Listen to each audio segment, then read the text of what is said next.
Today, we are hanging out with Viktoria, Nemeth and Roberto Petrucci, who will be discussing their work on the Homeopathy 8 Essentials method. This is a tool that they developed to shorten our route to a prescription and to find the right remedy from our seemingly never-ending, huge selection of materia medica. To learn more about their work, their books and their webinars, visit www.homeopathy8.com. That's homeopathy and the number 8.com. Enjoy the episode. Welcome to the Homeopathy Hangout, where we discuss all things homeopathy from around the world. And now my mum and your host, Eugenie Kruger. Hello, homies, and a very warm welcome to Homeopathy Hangout. Today, we have not one, but two very special guests, Viktoria Nemeth and Roberto Petrucci. Welcome to the show. Thank you very much, Eugene. It's lovely to have you on. I've seen your names around in the homeopathy world for many years, so it's really lovely to get to actually speak with you. I wonder, Viktoria, do you want to start us off telling your story of how you were first introduced to homeopathy? Yes, of course. Thank you. It's a funny story because I was always dreaming that I will be a medical doctor and especially a pediatrician because I'm crazy for kids in general. And when my son was born, and after 2 years, more or less, or maybe after the second child, he became very sick, tonsillitis after tonsillitis, and nothing helped. We went through on a lot of medication without any success. And then my cousin told me that why you are not visiting the homeopath? And I said, but who is a homeopath? Don't tell me all these things. I have to visit a normal doctor. I went to a homeopath because, I said, I give all the chance to my son to get healthy again. And I visited the homeopath and I went there and I told that my son has a tonsillitis, so please help me. And she started to ask about the pregnancy, asked about the delivery, asked about how hairy the back of the child was and all these stupid questions. And I said, listen, focus on the tonsillitis because I'm not seeing a connection. The hairy skin and the tonsillitis. But after all, so we went on and my son cured miraculously. And I said, so this is what I want to learn. And I went there and I made her completely crazy. And she sent me from schools to schools. And after more or less 10 years of studying home, finally I reached myself that now I understand homeopathy. You are lucky that you understood homeopathy. I'm still not. Me too. I was thinking that too.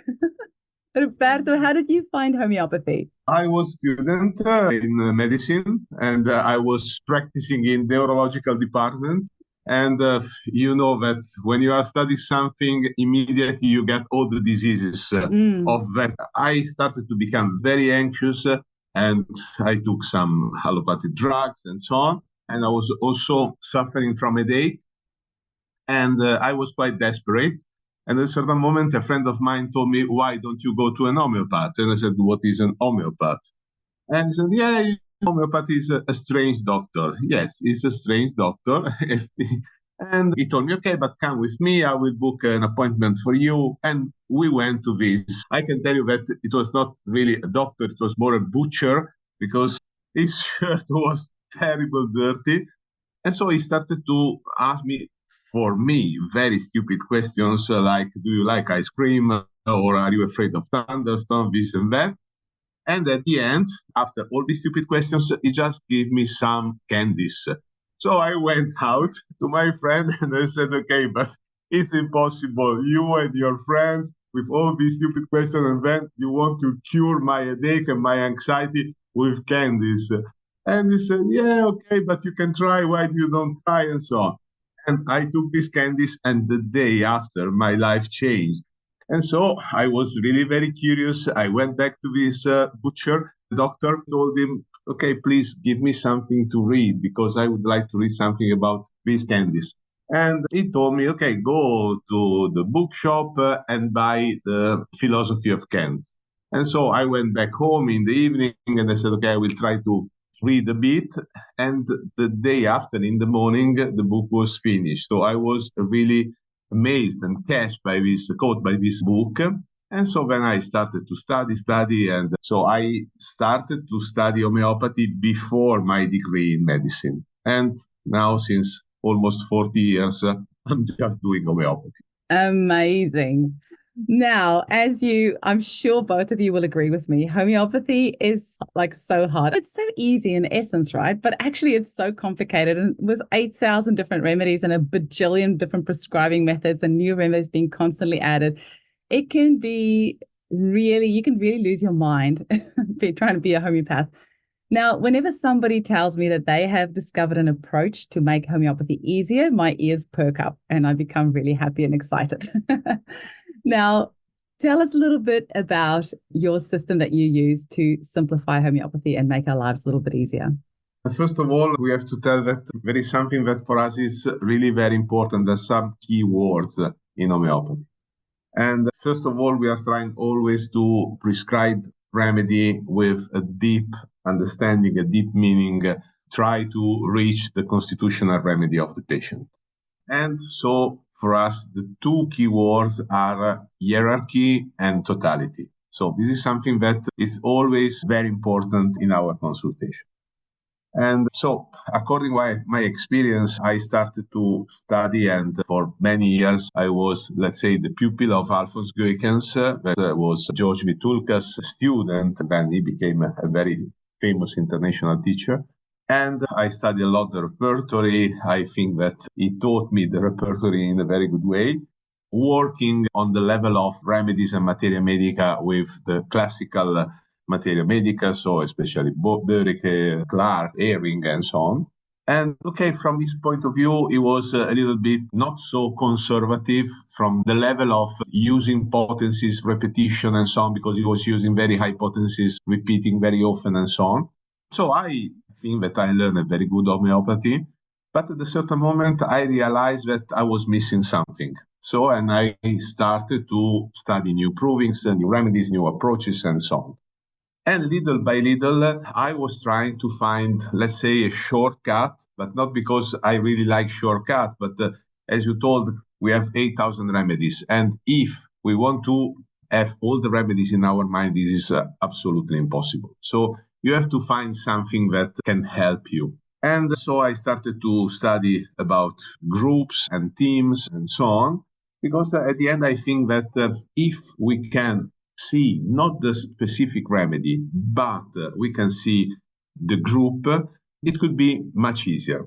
Then I wrote my book about groups and teams, where I listed 8 teams for 172 groups. And then we started to work together. She wrote a book about fish, and she wrote about subgroups and so on. So we try to place together millions of neurons with my 2 neurons.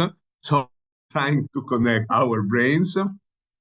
And from this brainstorming, we came out with this method that we call the EKAP GPS, where E stands for environment, K for kingdom, A attitude, P period, G group, P part or subgroup, and S substance or remedy.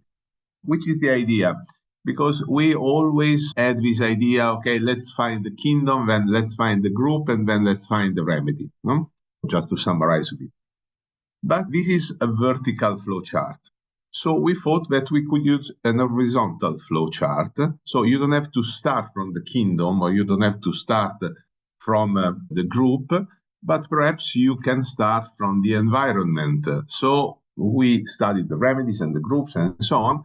And we saw that, for example, water remedies have some common points. Air remedies have some common points. Underground remedies, some common points, and so on. And we did the same with the attitude, where for attitude, we mean that the patient could be a prey, could be a predator, could be a parasite, or what we call amphoter. So when the patient is sometimes a predator, sometimes a prey.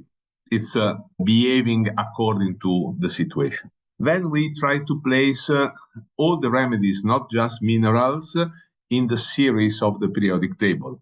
And then we have the groups, and when the group is big, we created subgroups. This is because we think that the patient is not always speaking with the language of the source, with the language of his remedy. Sometimes he's using a a language that is much more general, much more specific. So sometimes he's speaking the animal language, sometimes he's speaking about the water language, sometimes about being a predator, being a prey, and then sometimes he's speaking about the group, according with the group, and just in some moment of the consultation, he's speaking the specific language of the remedy. In this way, we are trying to understand when the patient is using a certain language and when he's using another language. In this way, we think that it can be easier to think to some groups and think to remedies that perhaps sometimes you don't know, you are not remembering, because sometimes there's more remedies, sometimes you really don't know because, 8,000 remedies. But this idea of placing 8 essentials, and of course this is a work in progress, this idea of 8 essentials is because if, for example, you are listening from the patient and you are thinking, so now I will list some essentials for a group. For example, solitude and isolation in a protected world. Detachment, and these remedies we think are very good for autism, dementia, Alzheimer, and so on. So my body is a protection, but is a prison as well. Then the world is full of danger, and I'm very irritable about these dangers. Then I don't bother your opinion because I'm perfect as I am. And I don't want responsibility. And from the physical point of view, there's many hormonal problems, infertility, and a lot of problems related to female disorders. So when you are listening this story, you can think that this is a fish. So when you are focusing the group and you are thinking, okay, perhaps now I have to go in this direction, then you can think, okay, which fish do I know? Because before reading the book of Viktória, I didn't know any fish. So the only fish that I knew, it was the salmon and it was the eel. Yeah, salmon and goldfish for me. Yeah. And then you can or go directly to a certain fish, or you can think perhaps there are some topics that are bringing me in another direction. And these topics could lead you to the subgroups. Viktória created subgroups for fish. Then we corrected a bit, we updated because this is really a work in progress. Yeah, because I started with 19 fish and now we have more than 30 fish. Yeah. I think that in this way, we can use these 8,000 remedies because we strongly believe that we don't have big remedies and small remedies. I always think that we have remedies that we know, or we have the delusion that we know better, and remedies that we don't know at all, or we know just a bit. But I'm always thinking why hydrogenium is less important of a stupid flower like pulsatilla. I don't understand. There's no logic in all this. So we do believe that we can really use 8,000 remedies and perhaps more. And when someone is asking, okay, but do we really need all these new remedies? I'm telling, do you want to ask to our patient that took this small remedy or the other small remedies and her life changed? So also, if we use that remedy in one patient, I think that we need. But related to the subgroups, perhaps Vicky can speak better about the fish subgroups and give some example about it. I just want to say we've got 8 billion people on the planet. So I think 8,000 remedies is pretty good. We're all so different. Yeah. So yeah. Absolutely. Can use that justification. Yes. When I created the idea of subgroup, it was really for me, it's an important, because if I'm not seeing a coherence, if I'm seeing a mess in a group, I said, okay, but something is missing, something that I'm not catching. And if I'm not catching something, it means that, okay, subgroups is needed in my mind. So when I started to do order in the whole mess of the ocean with fish, I started to understand that what is really common in some remedies and what is just common because they are fish or they are living in the ocean in the water environment. And then I went on this idea to understand the differences and the similarities in between fish remedies. I understood that really it's a necessity to have subgroups. And then I understood that really these beautiful creatures have quite different attitude, quite different materia medica, also if it's a subgroup than the others. And then I created in my first book 6 subgroups, because at that time I was thinking of predatory fish and prey fish. Now we understood, as we put together our knowledge, that this attitude is an attitude. So it's not a subgroup that I was thinking about. But in the first book, so in Fish in Homeopathy, I listed in the predatory group the on the move, the migratory, and the bottom dwelling fish. That, for example, on the move, we have a beautiful remedy from the tiger shark, or the tuna. Robbie mentioned the salmon. That's a beautiful migratory fish. Or in the bottom dwelling fish, we have this beautiful ancient fish, the Atipenser, the sturgeon. And then on the other side, when I did not see so predatory attitude, I saw, okay, but it's a prey attitude. And also there are beautiful subgroups I could create, starting with you mentioned the goldfish and also the clownfish and the tropical fish subgroups. But also we have, for example, like the herrings are staying in a school. So this shoal-living fish. And also in the prey, I saw many fish, for example, like La Platessa, the flatfish that is living on the bottom. Now, as we went on, this idea to put together our knowledge and our new child, I hope that we can have announcement in September, but we worked a lot on the aquatic animals. And for example, now, and also as I learn more about fish, I understood that this bottom felling is more like ground living, and also beautiful other remedies. For example, the betta, the Siamese fighting fish. I understood that I have to create another subgroups which are the solitary fish. And so now is the 6 subgroups. Now we are having 7 subgroups in fish. Oh, sorry, I just wanted to show the ecography of the... That's beautiful. Wow. The ecography of the new child. And for those that are listening on the podcast, you can see that on YouTube as well. So related to the subgroups, it's really needed because it's a kind of guidance that you can have an idea that which way you have to go on if you find yourself in the junction, if you arrive to the idea that you have to choose a fish remedy. But in between the more than 30 remedies, which fish can fit into your case perfectly. So this subgroup, it's a guidance. And in many groups, we created these subgroups as a guidance, as a shortcut to find the right remedy to the patient. That's really cool. So what Roberto was saying before with solitude and detachment and body as protection and that, so that's like the 8 things of the fish. Is that what you're saying? Correct. Okay. And then so you have that for all of the different categories. There's 8 things that you can, so that's an easy way for you to remember or to figure out which class you would go into. And you've done that for minerals and plants and animals. So that's correct. We created, so we have all the 8 essentials, especially so the environment level. We have all the 8 essentials, the kingdom. We have all the 8 essentials of the attitude, the groups, the subgroups.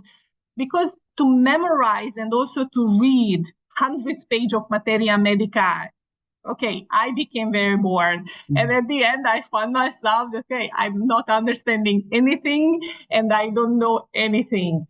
And to use the 8 essentials, we found it very easy because it's really point out the meaning that what is really important. And also through these 8 essentials, we understood because in every remedy, there is an evolution. Sometimes you are seeing a fish very cheerful, but on the other side, sometimes you are seeing, for example, a fish very depressed. But it does not mean that it's not a fish as a cheerful or a depressed. It's the same fish, it's the same remedy. It's just an evolution that you are seeing in the pathology. And this evolution we put into the 8 essentials to let the readers, to let the homeopathies understand that really you have to see that this is the same remedy and not different. as you are thinking, or we are always telling, very often we are mentioning, for example, the lycopodium evolution, that we have no three different lycopodiums. We have just one lycopodium with three different periods of the evolution. Yes. Yeah. So these are not keywords. These are really essentials, phrases that describing the group, the remedy, the subgroups in a deep level. Yeah, and we also wanted to create 8 essentials for every group or every remedy, because we want to give the same importance to everyone. So not 1,000 essentials for nut mur and just 3 for barium phos. So the same importance, the same value for every remedy. I like that. And so you said you've got 8 essentials for water remedies and air remedies and underground and all that as well, which is really great. So if you're seeing like 8 kind of like themes, and you're like, oh, that means I might have to look at an air or water remedy. And I think you actually mentioned that in one of your webinars, Viktória, that there were all these elements. You said something about a water lily and there was this and that. And then you realized you need to look at water remedies. There was a few different examples that you gave, and I was like, oh, that's quite interesting. So that's really good. And why the number 8? I love the number 8, but is there a particular reason? Because 7 is not enough and 9 is too much. Actually, I really love Hilary Dorian's lectures. And at the end of each of her lectures, she always has a breakdown of 8 different things. And I've got her slideshows, like her notes, her slides from all of her lectures. And I always find myself going straight to that page where she's got just like a breakdown of maybe 8 or 10 things. And I find that can stick in my head. And if I've got those main ideas stuck in there, then it's easy to go from there, or just help you to grasp the main idea. But can you tell us like a little bit of the process that's involved in putting something like this together? It must be massive. And that's why I love when homeopaths are together, the Joshis as well. I just think it's like synergy. 1 + 1 is 5 when you've got these 2 brains that come together. I know you say you only have 2 brain cells, Roberto, but I don't believe that. No, sometimes it's just 1. What was that process like for you, coming up with these themes? It must be quite involved. Usually I'm solving the easy cases and she's solving the difficult cases. No, I think that is a kind of charity, a kind of integration. And as everyone, I know some groups and some remedies better than her because I had some more experiences. She had more experiences on some other groups or remedies or about some pathologies.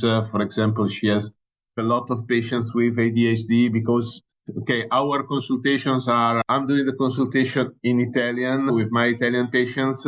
She's doing consultation with Hungarian patients, and together we are doing consultation all over the world in English.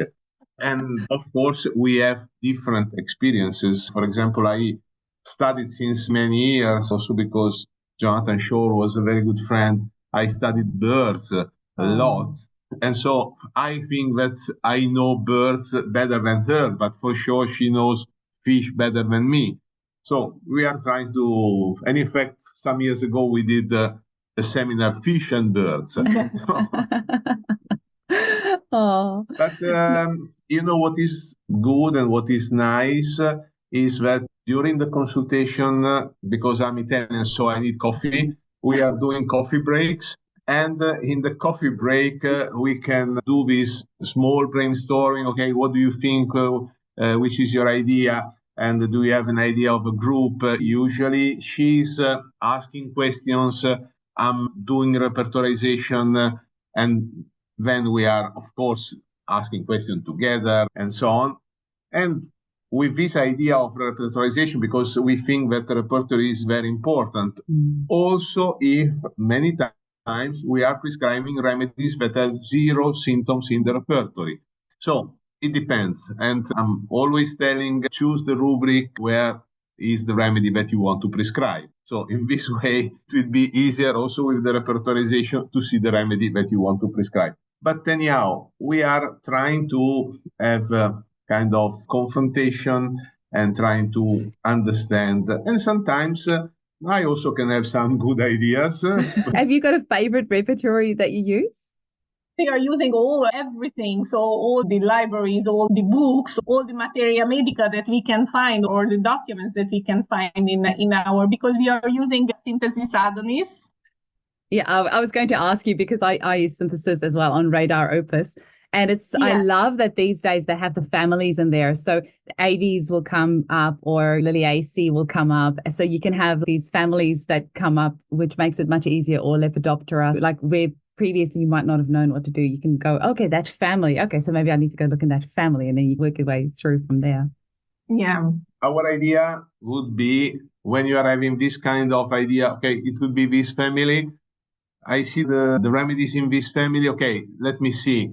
8 essential of the first one, 8 essential of the second one, and so on. And so very easily you can have an idea if the remedy could fit or not. Of course, the 8 essentials are sometimes not enough, and you have to study the other symptoms, the materia medica. But at least you can have an idea if you are going in the right direction or not. Yeah, I like that.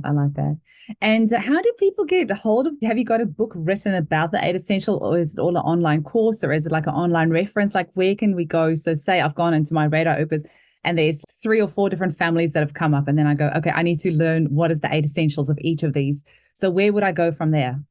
You have a wonderful book. Spread my book. You mentioned the groups and themes. Awesome. So here are all the 8 essentials that you can find, from plant kingdom to animal kingdom to mineral kingdom, and also other remedies. And it's in 4 languages, so English, German, Spanish, and Italian. And all the 8 essentials you can see immediately in one page in 4 languages. Yeah, it's like the instruction of the washing machine.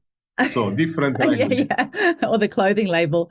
So is that in an electronic version anywhere, or can you buy it as a module on Radar Opus or something like that? Because that would be quite easy if it's, okay, am I asking too much now? We are speaking with Frederick and with Carlo Rezzani about doing a kind of module about it. Okay, up to now, we are not at the end of the work, the negotiation, but we hope that in the future we could have something like this. So we have just paper version of our books. And also, so related to the 8 essentials, we wrote the recent book in the Matridonos.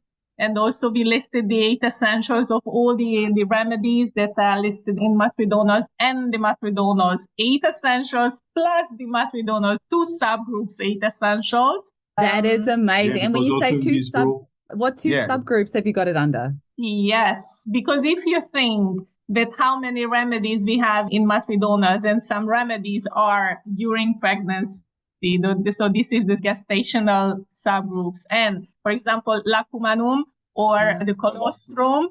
So we have after pregnancy. So these are the postpartum. And like umbilical cord and placenta. Umbilical is a gestational because it's during pregnancy. Yeah, that's what I thought you meant during pregnancy. Yeah, and then vernix. Liquid. Vernix, umbilical cord, placenta, folliculinum, umbilical. Yes, these are the gestational subgroups.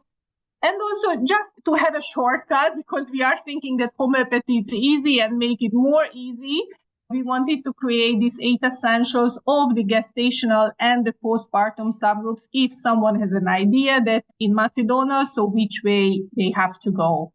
That is very cool, because I prescribe a lot of matridonals, but sometimes it can be hard to discuss. It sometimes feels like they can all fit. You can make all of them fit somehow. So it's nice if there's some differentiation. Amazing. Now, you've written a few books between the two of you. Can you just tell our listeners about the books that you've written? You have the groups and themes. Before we met each other, you wrote the groups and themes. Before, I wrote the book about children, and there is a book about children with more than 500 remedies. And the repertoire, because I created a repertoire about this with themes, and this is available in Radar. Radar Opus, yeah, I've seen it there. And your face is there as well. Every time I open Radar Opus, your face is one of the ones that's on the list. Yeah, I have to change the pic because it's a pic of 20 years ago. It's okay. Nobody will know. You look the same. And okay, this is the book about children that unfortunately is sold out in English. We are thinking perhaps in the next years to do a new version. of the a new edition of this book. And then I wrote the groups and teams, and then we started to work together. And so the first child was the ADHD book. So we wrote a book about ADHD. And here also we created subgroups, but here the subgroups are not related to remedies, but are related to different kind of ADHD. Yeah, the spectrum of the ADHD. Yeah, the spectrum of ADHD. And then tridonals.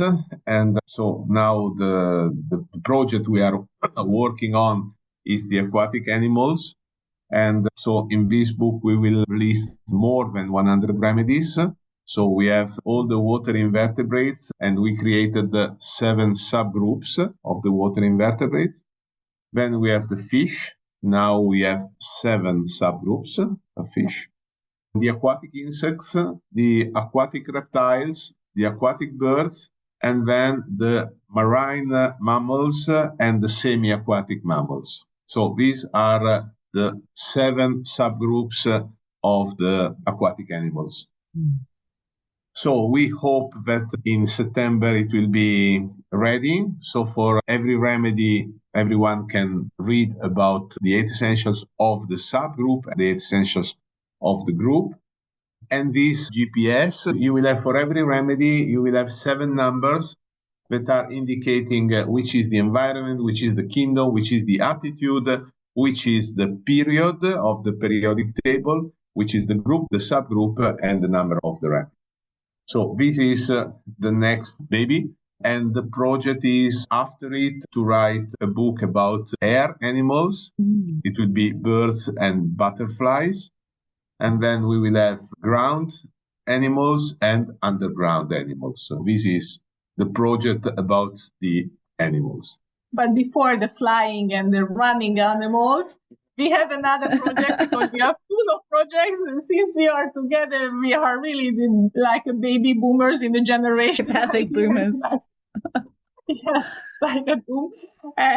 No, because as we are teaching and how we are seeing really the issues of different homeopaths, medical doctors, we understood that some of the medical homeopaths are still thinking in an acute level, in a clinical level. And we wanted to give them an idea that how to use the homeopathic remedies if they are thinking in a clinical level, but also a little bit involve a classical understanding in a clinical approach. And we thought about 40 real acute pathologies. And in every pathologies, we listed 8 more often used remedies. And all these 8 more often used remedies, we gave the 8 essentials of the acute pathologies. So the remedies in the acute pathologies. So, for example, if you have fever, you will have the 8 essentials of belladonna in the fever. The 8 essentials of aconite in the fever, and so on.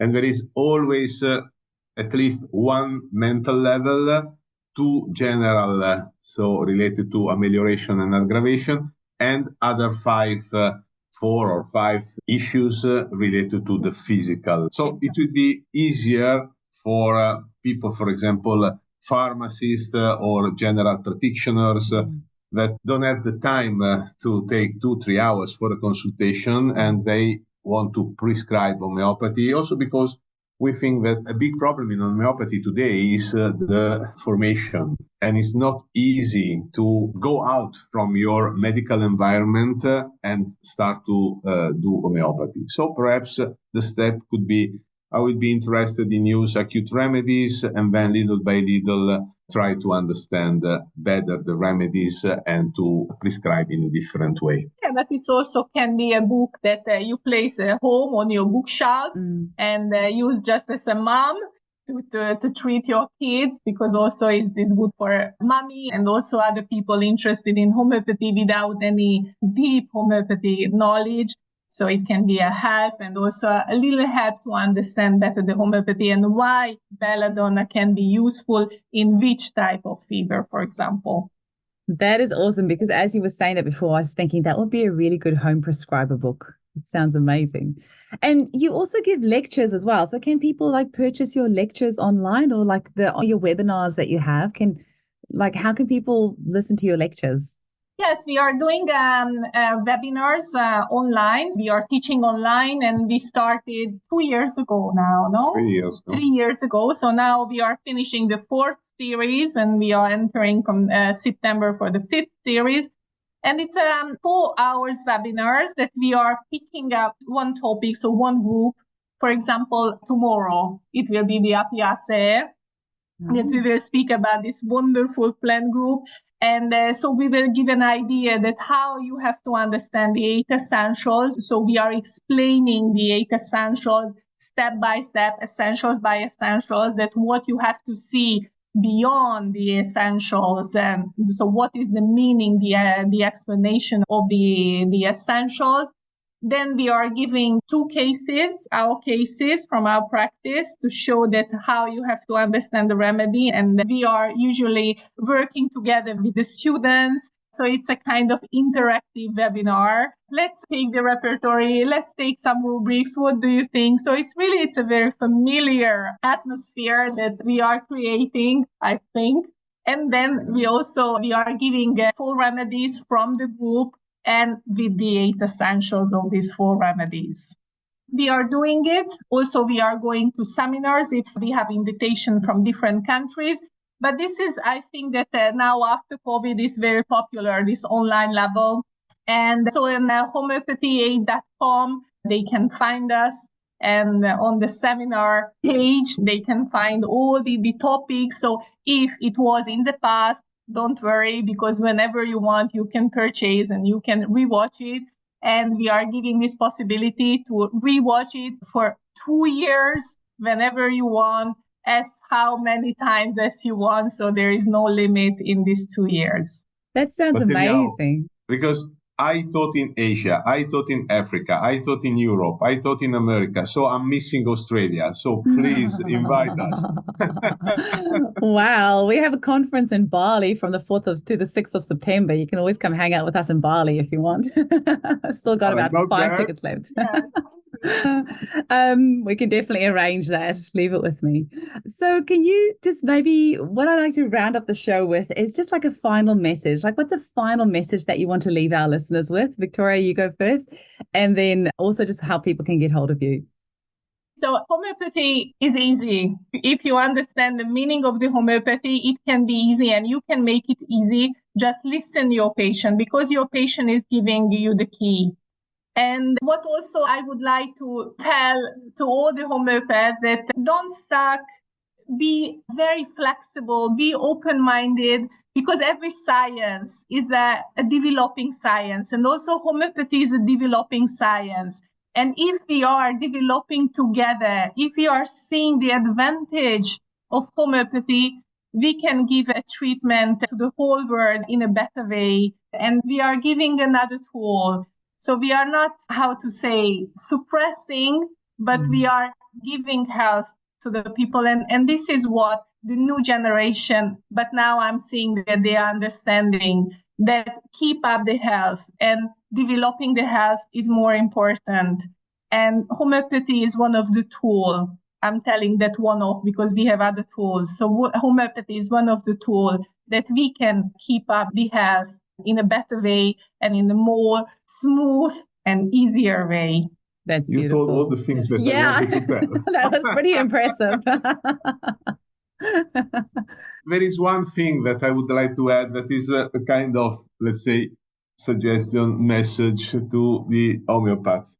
Because, as I told you, I really taught all over the world. And I spoke with many homeopaths, trying to understand their experience and so on.